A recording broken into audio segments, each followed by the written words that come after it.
काय काय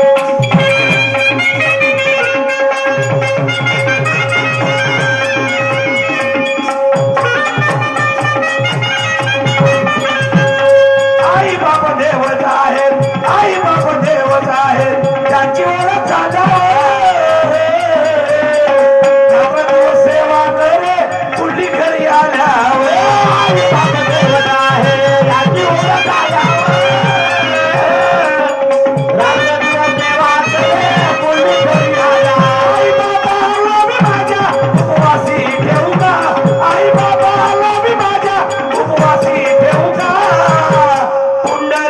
सारखी बायको खांद्यावर घेऊ का पुंडलिका सारखी बायको खांद्यावर घेऊ का आई बाबा जगयाला तुझो राहू का आई बाबा जगयाला तुझो राहू का पुंडलिका सारखी बायको खांद्यावर घेऊ का पुंडलिका सारखी बायको खांद्यावर घेऊ का मामाजी तुम्हाला मी आता परिपूर्ण अर्थ सांगतो म्हणून माझे गुरुजी काय म्हणतात काय म्हणतात ऐका ऐका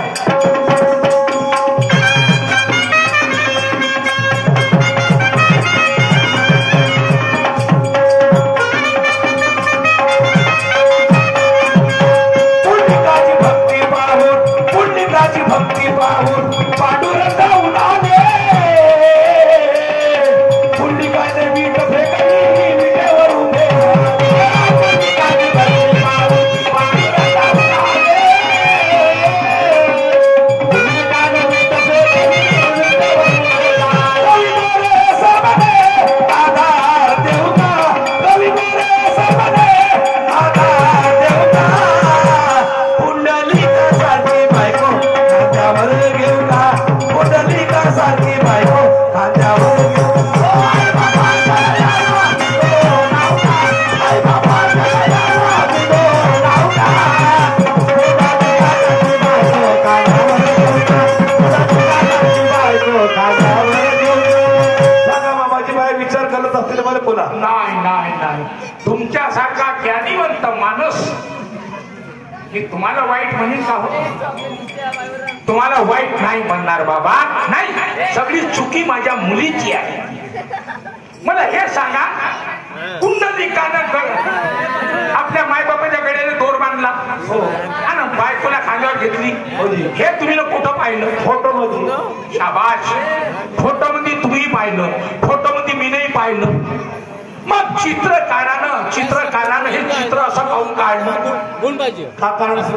काऊन काढलं याचं कारण काय सांगा मी सांगतो तुम्हाला आजकाल काही मुलं बायकोच्या कब्जामध्ये जातात आणि बायकोला म्हणलं मायबापाला उपाशी ठेव मायबापाला जेवू नको देऊ मायबापाला लाथा मार मायबापाला मारून टाक त्याचा जीव घे काही पोरं माय बापाले कापून बी टाकतात बरोबर आहे मग जशी बायको म्हणत तसा पोरगा करत नाही का म्हणजे तो पोरगा बायकोच्या कब्जात गेला का नाही गेला बाबा म्हणजे बायको त्याच्या खांद्यावर बसली का नाही बसली बायको डोक्यावर बसली का नाही बसली असा त्याचा अर्थ आहे मला हे सांगा पुंडलिकाने आपल्या माय बापाला खूप त्रास दिला पण एक दिवस त्याला पश्चाताप झाला की काही लोक म्हणतात की मायबाप खरे देव आहे मायबापाची सेवा करा आणि मी मायबापाला मारून राहिलो अत्याचार करून राहिलो नाही मी पाप करून राहिलो त्याला पश्चाताप झाला आणि तेव्हापासून त्यानं मारणं बंद केलं मायबापाला एक दिवस बापाचं डोकं मांडीवर घेतलं मायचं डोकं दुसऱ्या मांडीवर घेतलं आणि दोघांची डोकं दाबत बसला पुंडलिक आले मोठा चांगलं वाटलं पुंडलिक म्हणे बापा माझा भक्त सुधारला पुंडलिक माय बापाची सेवा करून राहिला खूप त्याला आनंद झाला पुंडलिकाला आणि त्याला भेटासाठी त्याच्या झोपडीजवळ आला काय म्हणते पुंडलिका अरे मी पांडुरंग तुला भेटासाठी आलो झोपडीच्या बाहेर पण पुंडलिक काय म्हणे कोणता पांडुरंग होय तर मी तुला ओळखत नाही काय म्हणे ओळखत नाही अरे माझ्यासाठी लोक तपश्चर्या करते तरी मी मिळत नाही रे आणि मी तुला भेटासाठी आलो तू म्हणते मी ओळखत नाही म्हणते मी कुठं उभा राहू तर थांब माझ्या मायबापाची सेवा झाल्याशिवाय मी भेटणार नाही नको भेटू पण उभा कुठं राहू म्हणे थांब हे वीट घे आणि या विटावर उभा राह. विटावर उभा राह. पुंडलिकाने त्याला गोष्टीमध्ये बांधलं. पुंडलिकाने विचार केला का मी जर याने भेटलो त्या पंढरपुरात उठून परत ह्या पंढरपुरात उठून नाही पडायला पाहिजे म्हणून पुंडलिक तिथून गायब झाला आणि पांडुरंगाला भेटलाच नाही. तेव्हापासून तो पुंडलिकचा पांडुरंग त्या विटेवरती उभा आहे आणि त्या ठिकाणी पंढरपुरात त्याचं मंदिर बनलं. बरोबर आहे बाबा, असं आहे. बरोबर आहे ना. बरं ठीक आहे. आता पोरीला तुझ्या पोरीला सांग बाई बाबा तुला जायचं आहे का नाही जायचं आहे पक्का विचार करून पक्का विचार कर. मी तुला हाकलणार नाही. कोणतेच मायबाप आपल्या पोरीला हाकलं आणि लक्षात ठेवा पोरीच्या जातीला मान सन्मान आणि इज्जत नवऱ्या माय बापाच्या घरी मिळत नाही.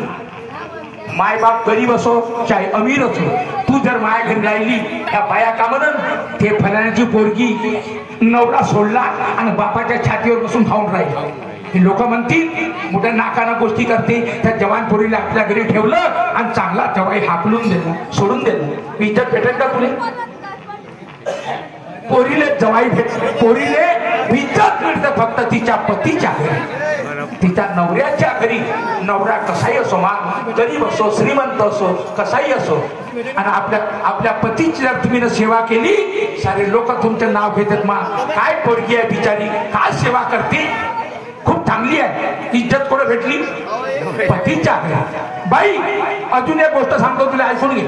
का म्हणतो मी माया घरी राहशील काय हरकत नाही पण जोपर्यंत मायबाप जिवंत आहे तोपर्यंत पोरीने पोसून घेतील आणि एकदा मायबाप मेल्याच्या बाद महापोरगा तुझा भाऊ तुला एक लात मारत आणि घराच्या बाहेर काढ.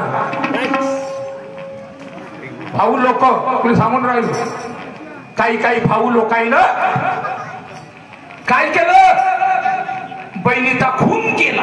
प्रॉपर्टी नाही घेतली पाहिजे बापाचा हिस्सा नाही घेतला पाहिजे प्रॉपर्टीचा म्हणून बहिणीला कापून टाकलं बहिणीला मारून टाकलं मा.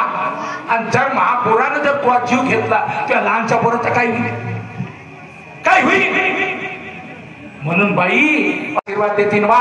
जा परमेश्वरा माझी सून सुखाचे ठेव माझ्या नातू सुखाचे ठेव. त्याचा आशीर्वाद कदाच नाही ह्या तुमच्या पोराने लागला. तुमचा पोरगा इंजिनियर डॉक्टर निघावा आणि तुम्ही जर सासऱ्याच्या गती केल्या त्या शेवटच्या वेळेस श्राप देऊन करता तुला सत्यानाश हो. आणि त्याने एवढा शब्द कधी म्हटला ना जिंदगीवर तुम्ही सुखी नाही राहा. तुमचे लेकरं खराब निघतील आणि जसं तुम्ही ना गती केल्या असे तुमचे लेकरं तुम्हाला लाटा मारू घराच्या बाहेर काढ. बाई हात जोडून सांगतो मग एवढ्या गोष्टी सांगितल्या तुला जात असं तर जात नको जाते बाबा जाते सेवा करशील सासरे बाबा कर्मा तशी तुमची सेवा करते तशी त्यांची सेवा करतात. वा वा वा वा कर्मा सेवा कर्मा सासरची सेवा सगळ्यांच्या नशिबात नाही आहे मा. अरे ज्याने सासरे आहे त्याच्याच नशिबात नाही त्या सुनाच्या पण ज्याने सासू सासरेच नाही आहे त्या सुना कुणाची सेवा करतील कुणाची सेवा करेल मा. या नशिबात सेवा आहे जरूर कर. लग्न व्हायच्या अगोदर जन्म देणारे तुझे आम्ही मायबाप आणि लग्न झाल्याच्या बाद सासूले का म्हणते तू आई सासऱ्याला का म्हणते मग मायबाप कोण होते? सासू सासरे. आम्ही मायबाप नाही मा ते सासू सासरे मायबाप होते मा त्यांची तुला सेवा करायची. श्रीमाननीय आमच्या देवाजी भोयर मोदावाले यांच्याकडून माझ्या पाठला 51 रुपयाची भेट मिळाली.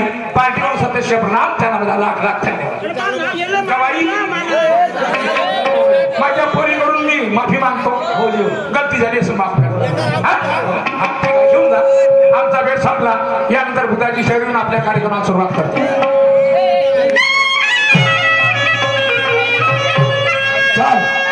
घरी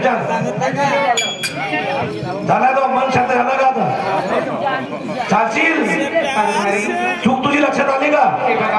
मी सुखाचा मार्ग सोडून मी कोणत्या मार्गाला निघाली होती पण मी आता नाही वागशील का? चला आता आपण आपल्या घरी जाऊ. अरे सोकी माझे घर